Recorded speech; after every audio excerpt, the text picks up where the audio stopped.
હું હિતેશ જયંતિભાઈ નકુમ, ગામ હડિયાણા, તાલુકો જોડિયા, જિલ્લો જામનગર. મેં 22 નંબર માંડવીનું મગફળીનું વાવેતર કરેલું છે. તે માંડવીનું બિયારણ ખંભાળિયા વીડી નકુમ ઇન્ડિયા એગ્રો સેન્ટરથી પરચેસ કરેલ છે.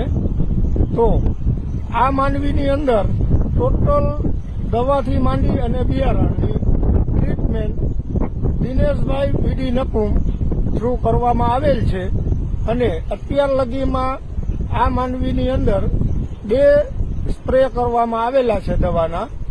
તેમાંથી એક ઈયળનો સ્પ્રે કરેલો છે અને એક નોર્મલ સ્પ્રે કરેલો છે. છતાં આટલી માંડવી સરસ ઊભી છે. એટલે દિનેશભાઈ વીડી નકુમની ના અનુભવથી આ માંડવી આટલી સરસ આગળ વધી રહી છે. થેન્ક યુ, ધન્યવાદ.